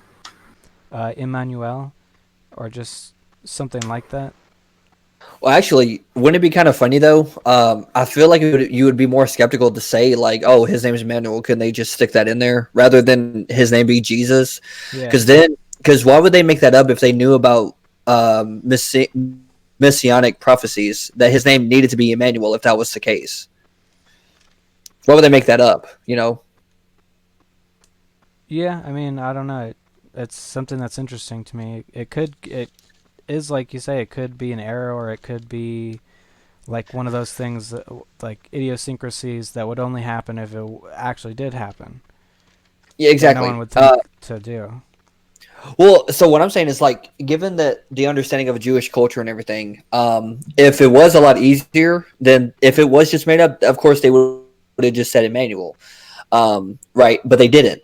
And so that to me kind of says like, well, is if they were trying to make up a Jewish Messiah, then, well, one, they did a good job, but at the same time, they were Jews themselves under Jewish teaching, so they would have known about this in the first place. And in the back of their head, not naming him Emmanuel, if that was to be the case, then it wouldn't make any sense. Again, that would be an inconsistency. But showing that his name is actually Jesus, and actually clarifying what the name actually means as God with us, hence Jesus being God, and him actually showing that actually makes it more consistent, given that in order for God to come down, he would have to empty himself. In order for Jesus to die on the cross for sin, it would have to be God. So again, it'd be really crazy if it was kind of made up, knowing that how consistent they were with it in the first place. Yeah, but I still don't understand. Sorry, I still don't understand what you mean by couldn't he have just inserted the manual? I don't know what you mean. Sorry, what? I didn't hear the end of that. You said you're confused about Emmanuel, like it couldn't have. You said something like couldn't they've just inserted the word? Yeah, he's asking. Oh, yeah, he's pretty much, like Jesus' name being Emmanuel instead, right? Oh, right. Is that what you're saying, Taylor? Yeah, I mean, I just have questions about this particular thing. And I've never gotten like a solid answer on whether it's supposed to be his actual name or what. No. So in the New Testament, Jesus is called many things. He himself calls it, like, he gives him this title, "I'm the Son of Man," like as if that's a name in itself. Then he calls himself Christ, and that in itself, does that mean a name, or does it just mean a title? Then he goes off and gives all these like other weird tangential names, like the door and the shepherd and all that stuff. But if you're wanting to describe him, if you culminate all these names, like Emmanuel is a subset of who he is. He's God with us. Well, if you're wanting to culminate his actions and his message in one word, then Yeshua pretty much summarizes that, because it just literally means God saves. And so that's, I mean, I don't see how it's kind of like, why did your parents give you the name that they gave you? I mean, it could have been any name, and there's infinite possibilities. Like, for instance, I don't see how that's a problem. Talking about names with meanings. My name is Hunter, right? It means to hunt, because my dad loves to hunt, right? He loves to hunt animals, and he was raised as a country hillbilly redneck kind of deal.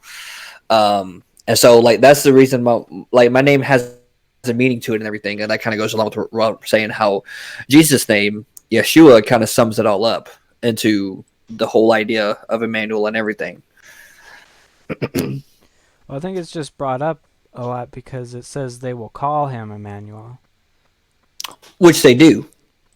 They actually calls him that in the New Testament, how he is God with us. He is Emmanuel. Okay. Is that in Matthew? Let me check to be sure. I mean, I think we as readers notice these kind of things a little more.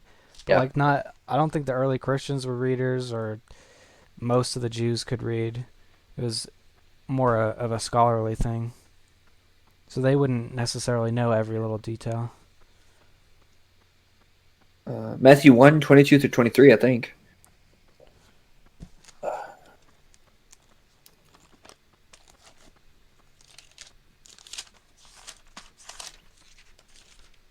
Oh, yeah. Yeah, that's what it is. Now, all this has happened to fulfill what was declared by the Lord through the prophet when he said, "See, a virgin will become pregnant and give birth to a son, and they will name him Emmanuel," which means God with us. So he has his title name as Emmanuel, kind of like how Lucifer has the title name as Hasatan, the Satan. Like, he's kind of like the representative of all accusers, or all kind of deal with that. So again, it's a title name, is what it is, meaning to God with us, and Jesus was the ultimate representation of that title, actually saying it was God with us, kind of deal. I mean, maybe it's just a problem of like translation, just because we read it as "they shall name him Emmanuel," and we understand that as well. His name is Jesus, but which is Like, really for instance, just a bastardization of Yeshua. Yeah, but then you see that's Isaiah saying that. Isaiah's not has no clue about a Jesus figure coming down 700 years later. So again, in Isaiah's context, the son that is indeed produced represented God on earth, God with us, God kind of like. Let's go back to like Judges when Gideon talks to the angel of the Lord. Gideon is like, well, if God is with us, and guess what? Emmanuel is in that phrase, and this is back in Judges. But it's more of a conversational thing. Like, is God, if God is with us, then the calamities wouldn't have happened. So Isaiah, it's these Jewish prophets and the way they would encourage the people to realize, oh, okay, we have obviously bad things going on, but don't worry, there's going to be a boy that will rise up, and then he will be called Emmanuel, God with us. Yeah, And that happened in the immediate context. But 700 years later, Jesus comes on the scene, and Matthew, as a Jew, is going, okay, we have a Greco-Roman occupation of Israel. We it's been a while. We are kind of expecting the Messiah to arrive any moment, based on, say, Daniel 9 and the prophecy of the weeks. But he hasn't really occurred. Then you have the angel telling Mary and Joseph, okay, don't worry, the Holy Spirit's going to do all this stuff. And then the writer, Matthew, immediately makes a connection. Now God is truly with us in Jesus. Yep, so, exactly.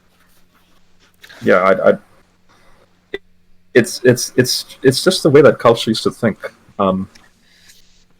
If I went to Jesus and I said, hey, Emmanuel, how are you doing? I reckon he would be like, yeah, I'm doing all right. If I said Yeshua, again, you'd respond the same way. Yeah, I mean, in the same paragraph, it says That's they shall funny. name him Emmanuel, and then in the same paragraph it says, and then Joseph named him Jesus. So obviously, Yep. it doesn't Yeah. make sense in English, but it's obviously translated from something that made sense. Yeah. In a You different gotta- context. So When I you don't, when I sorry, don't go think ahead. that's like a legitimate contradiction. Because We would agree. Yeah. Yeah. You guys agree. Yeah. But in the study of hermeneutics, and hermeneutics is the methods of interpreting text and everything. So in my course of hermeneutics, you always have to take in basis of the cultural context of the time period and who they're talking to, who the audience is, and the purpose of why is this even being said in the first place? What is the purpose behind it?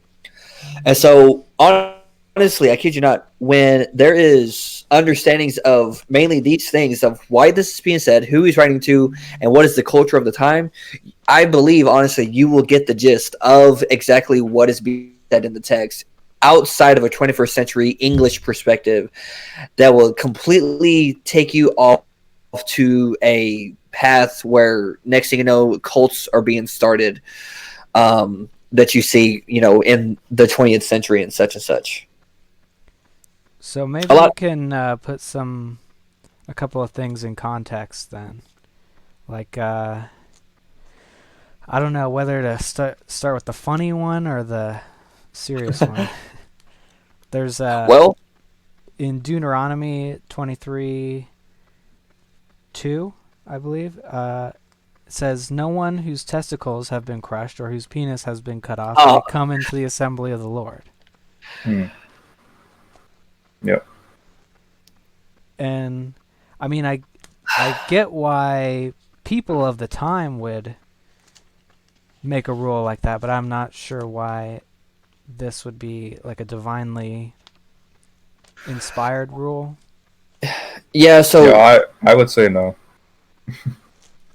Well, this is where it gets into like a gray area, because all of the Torah, in fact, all of the Old Testament, but specifically the Torah code, the law codes, have an ancient Near Eastern backdrop, which means these people, before even Israel comes on the scene, before the Torah is even written, you already have the Code of Hammurabi, all the Sumerian law codes, all those Middle Assyrian law codes that showcase and highlight the psychological underpinnings of that whole Mediterranean region, that whole ancient Near Eastern region.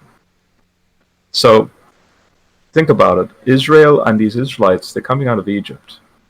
And why do you think they have to wander the wilderness over a time period of pretty much an entire generation? Like 40 years in their context means the moment you're born until you're 40 or 50 years old, roughly, and then you die. Like, you literally just die. And so that whole generation of Israelites needed to be, over time, just culled out because of that psychological programming and baggage of an Egyptian way of thinking, which then has all these particular laws. And so then the new generation of Israelites that after the 40 years of wandering off, so when the new generation of Israelites are born, and then they're pretty much, like, say, in their 20s, then they enter the promised land. But again, if you're interacting with different tribal groups in that region, there's going to be a commonality of thinking of how to treat people, what happens with certain things going on. And so then God is basically accommodating their primitive way of thinking, but so much so that he tweaks. Like, when you actually do comparison work between the Deuteronomy laws with the other ancient Near Eastern laws, you'll see very subtle differences, where, like, either an insertion of a word or a removal of a word, where it directs towards an ultimate ethic, and that is the New Testament and Jesus. And then finally Jeremiah says, we're talking well after the Torah period, God through Jeremiah is like, oh yeah, that whole first covenant thing with the Torah and Moses, that was not what I intended. I'm actually wanting a new covenant where there's a law that's on the hearts of humanity, not like written and inscribed on stone. And then Paul picks up on that in Hebrews 8 and says, this is why Jesus has obtained a better ministry, because we don't have to heed to these outdated ancient Near Eastern man-made laws that actually cause deaths. Like these laws actually cause death. It doesn't solve anything. And real quick, they had an ancient rationality for this stuff. To clarify, that's in Jeremiah 31, just so you know. Yeah. And that's actually given again in what is it, Galatians 6, where it's talking about the new covenant, like the covenant of Christ, of what it is. Right?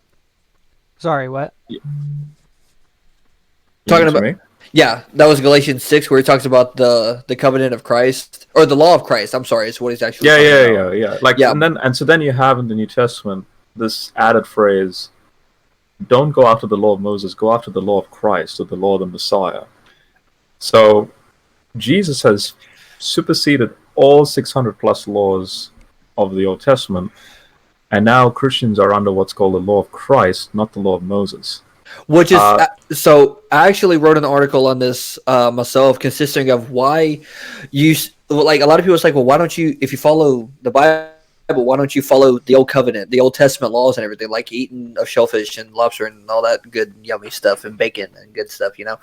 But actually, I talk about in the New Covenant why, consisting of Jeremiah 31, Hebrews 8, why the whole purpose of it in the first place was to show that it was to show, one, that Jesus was the Jewish Messiah, but also that it was the rendering of what God intentionally wanted. And if you go on to sentinelapologetics.org, you actually can, like, find all this stuff there and everything. Actually, I can send you that link if you want to kind of give an idea if you want it. That's up to you. Okay. Yeah. But yeah. 1 second. You're good. So what's So I'll give you one more quick example. The Ten Commandments would be a very interesting example. If you look at the Ten Commandments in light of the other ancient Near Eastern laws, now it does say, like in throughout Leviticus, it does say, thus says the Lord, thus says God, you should not do this, you should not eat, pork or something. But is there specifically a text of laws that was written by God Himself? Like, let's be a little bit radical here with this way of understanding. Like literally, God Himself gives this particular law, and yeah, that's the Ten Commandments. Now, it's interesting that the Ten Commandments don't occur anywhere else in the ancient Near East. They are uniquely attributed to Israel. But are the Ten Commandments repeated in the New Testament? Yes, except for one of the commandments. So only 9 are repeated in the law of the Messiah, but the 4th commandment, which is the Sabbath commandment, that's been done away with. Meaning, you don't have to just come in every Saturday and worship, and so therefore, if you don't follow the Sabbath, therefore you've sinned and all that stuff. Jesus now becomes a Sabbath, and therefore you could worship at any time. You can find rest at any time in the new covenant.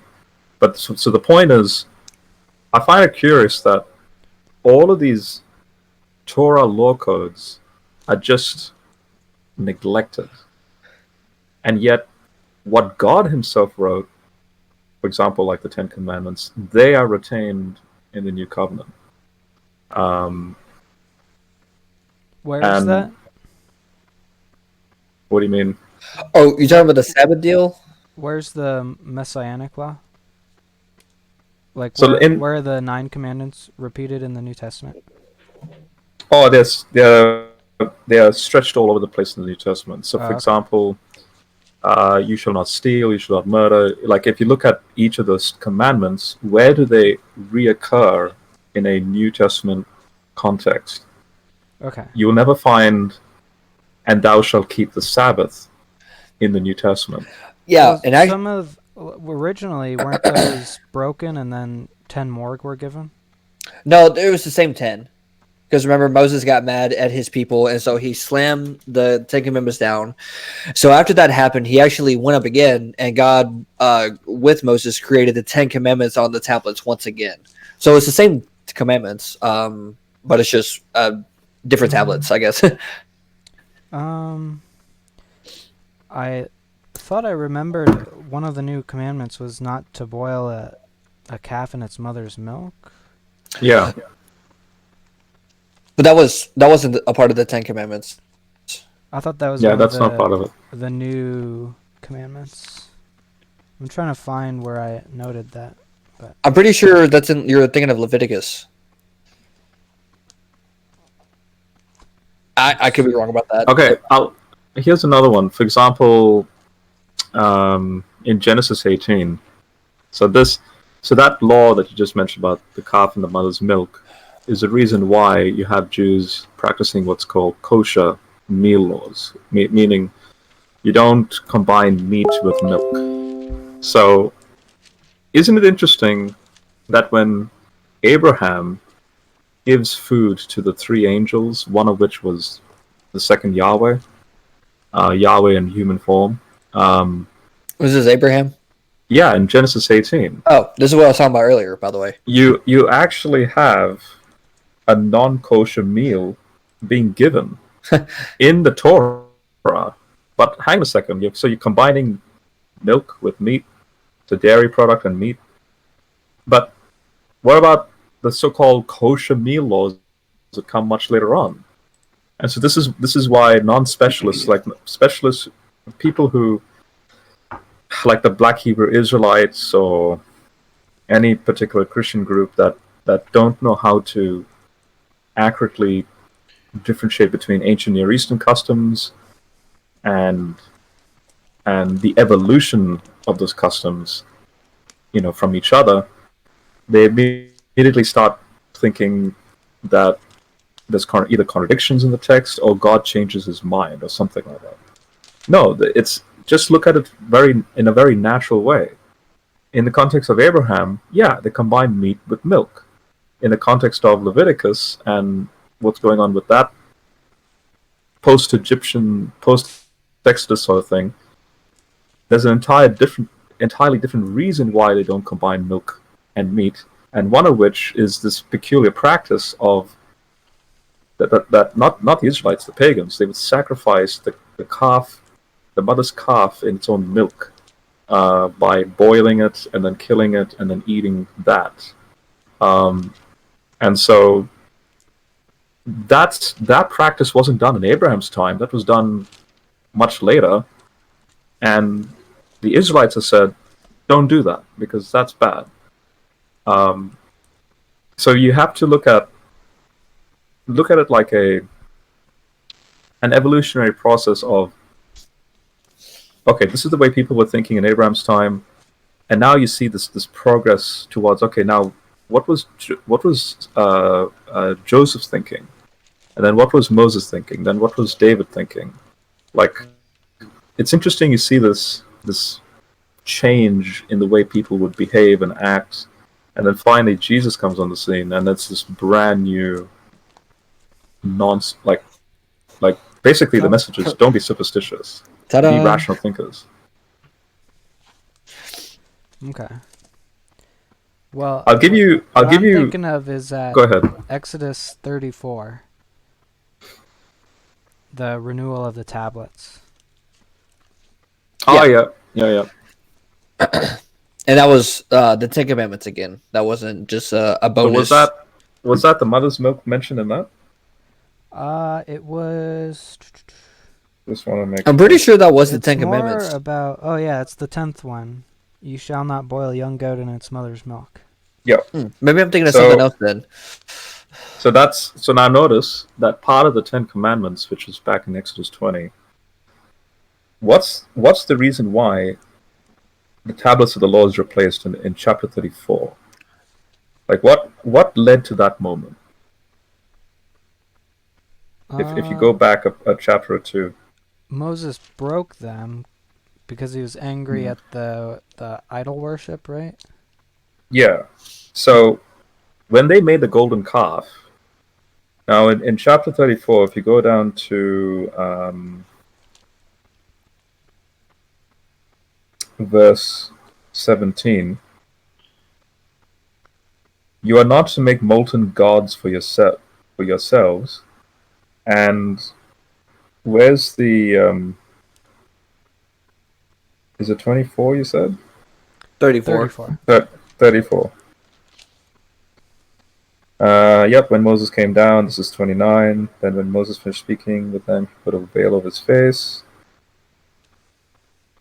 Hang on a second. This is chapter 34, verse 34? Oh no, this is 26, you mean. You are to bring the best of the first fruits of the ground to the house of the Lord your God. You are not to boil a young goat in its mother's milk. Now, take this entire chunk from verse 17 down to 26. Pretty much the whole thing, even up to 28. And Wait, then... So this wasn't written on the tablets? No. Okay, so Exodus 34 wasn't the tablets. The Ten Commandments. No. It's the covenant promises are repeated. So you have Okay. a repetition of the 10 Commandments. And then there's added, I guess you could say, like an addendum or an appendix of stuff that you should not do because guess what?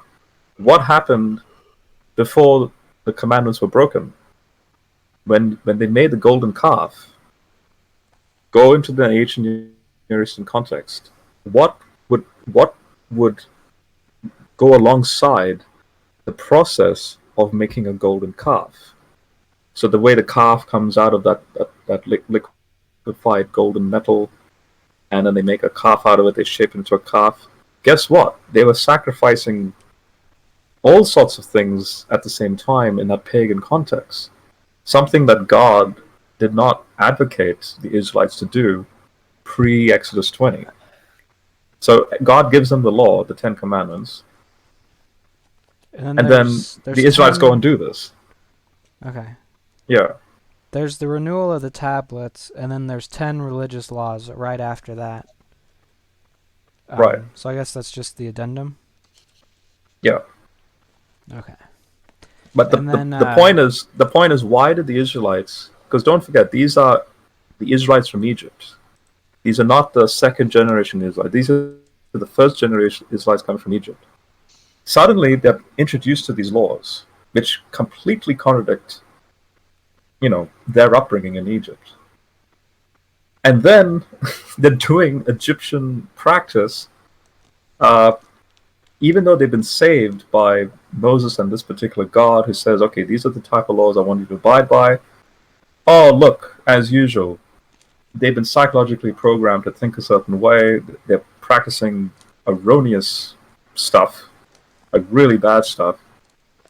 And so then that's why Moses chucks aside. And then God's like, all right, I'm going to repeat these laws, but I'm going to now include these other things because until this first generation dies out, specific for this first generation, I'm going to give them a response to the Egyptian practices that they would be used to, or the Egyptian religious sort of ideas that they're used to. And so, for example, cooking a calf in its mother's milk is one of those practices.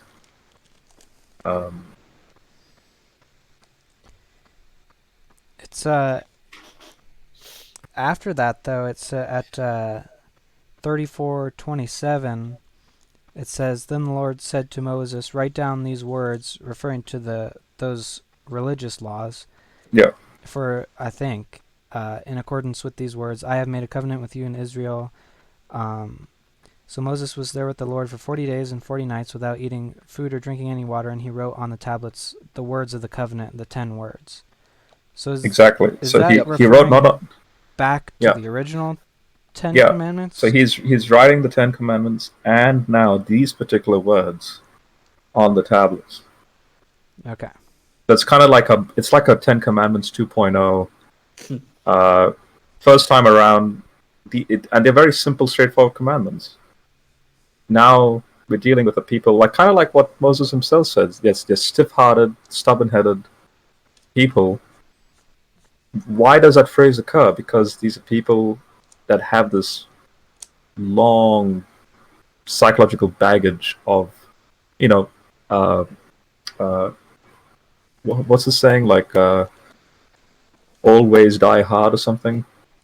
There's a famous saying. Ride or die. No. Like if you have a manner, hard.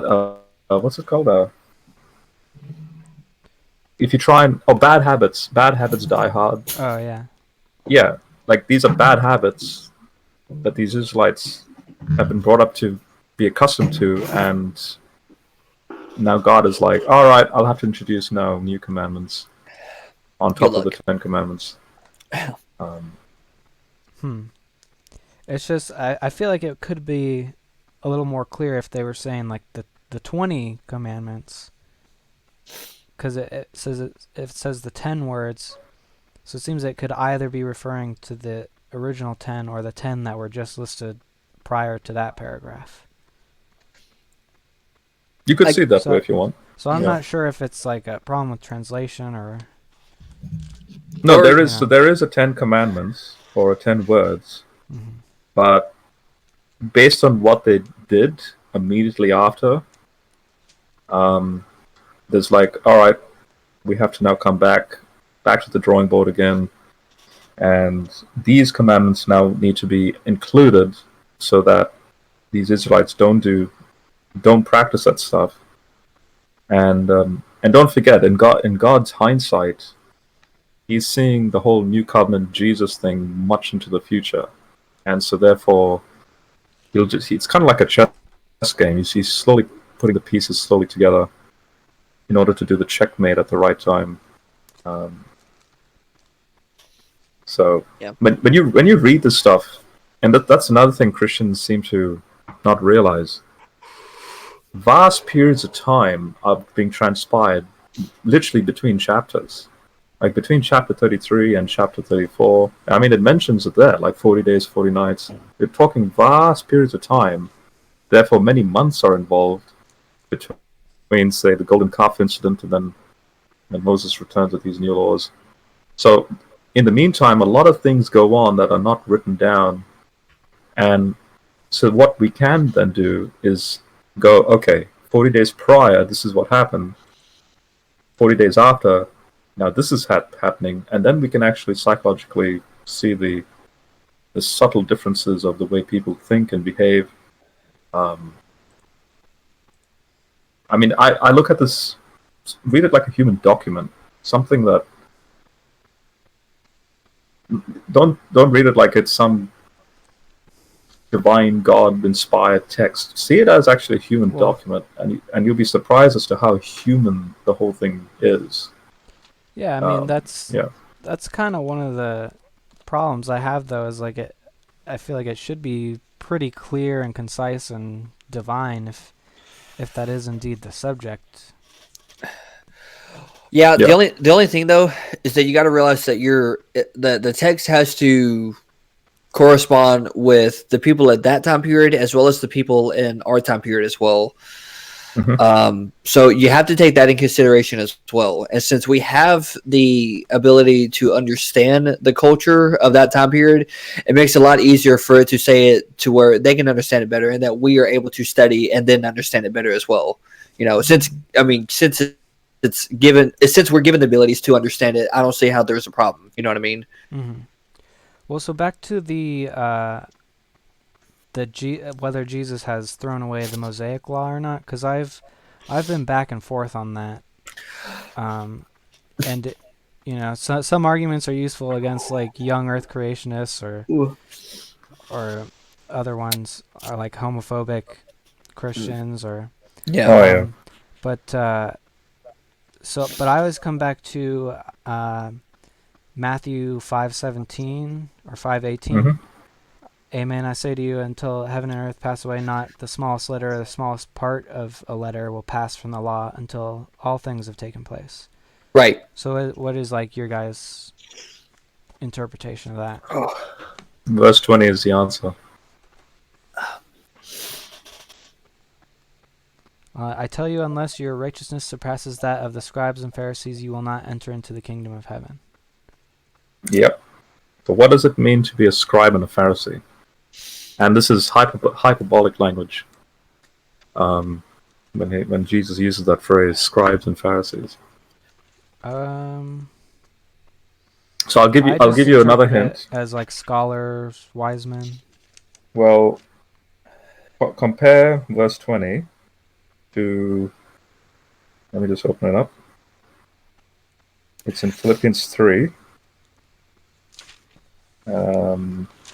It's opening up now.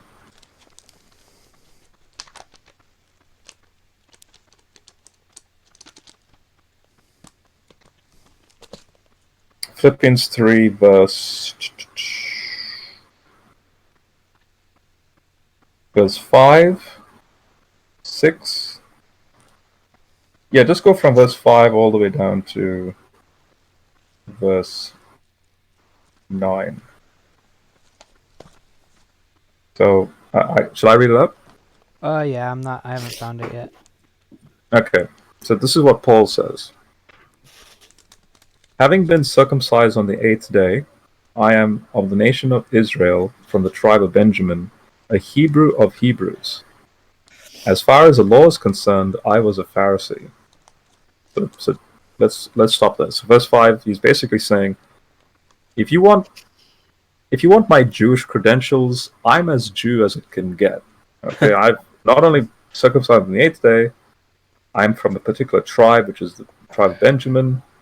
As far as the law is concerned, I was a Pharisee. And now a Pharisee, or a scribe, basically they would take a stylus pen And in their education, they were taught, so when Paul was a young boy in school, he would have to read the Torah with the stylus pen, letter by letter. Yep. And that's literally the jot and tittle that Jesus is saying back in Matthew 5. So then in verse 6, Paul says, "As for my zeal, I was a persecutor of the church." Now notice what he says here. He says, "As far as righteousness in the law is concerned, I was blameless." So he's basically saying, I stuck to every letter of the law. Therefore, what it means to be a scribe and Pharisee, I maintained the integrity of that title, meaning I kept every letter, every jot and tittle of the law. And then Paul suddenly says this amazing thing. He says in verse 7, "But whatever things were assets to me, these I now consider a loss for the sake of Christ. What is more, I continue to consider all these things to be a loss for the sake of what is far more valuable, knowing the Messiah, Jesus my Lord. It is because of him that I've experienced the loss of all these things. Indeed, I consider them dung." He literally uses the word dung there. "In order to gain Christ and be found in him, not having a righteousness of my own that comes from the law, but one that comes through the faithfulness of the Messiah, the righteousness that comes from God, and that depends on faith." So what he's saying is, I kept 100% of the law, and that was not enough to receive salvation. Jesus in verse 20 is saying the same thing. So between verse 17 and 19, Jesus is saying, I've not come to destroy the law of the prophets, I've come to accomplish them, to fulfill them. Then he says, while I'm doing that, none of these things, no jot or tittle is going to be removed or passed away until all these things are fulfilled. And then verse 20, he says, but if you are a quote-unquote scribe and Pharisee, what does that mean? It means you have to keep every jot and tittle of the law. You need a righteousness that exceeds that in order to be saved. And then the question is, can anyone actually do that? Because even Paul himself said, I did it. I was 100% righteous as far as the law is concerned. And Jesus says, you still need a righteousness that beats that, which means you can't do it. There's no way you can. It's like you need more than 100% of the keeping of the law to be saved. And so that's why Paul makes an argument that it's through the faithfulness of Christ that imputed righteousness, or what Jesus did on the cross, is the only reason why we even have salvation. Even have a chance of it. Yeah. And that's what Jesus is saying in verse 20, which then is the reason why he said what he said in verse 17. Because if he came to destroy the law and the prophets, then what the hell are you doing? Why are you here? You're not meant to be here. He's come to fulfill it and bring it to completion, bring it to a conclusion, really, like to bring it to a culminated finale of this is now the Messiah's job to not only keep 100% of it, but to also supersede it with his new ministry and all that stuff. So, and this actually kind of goes into why I was talking about the consistency in it.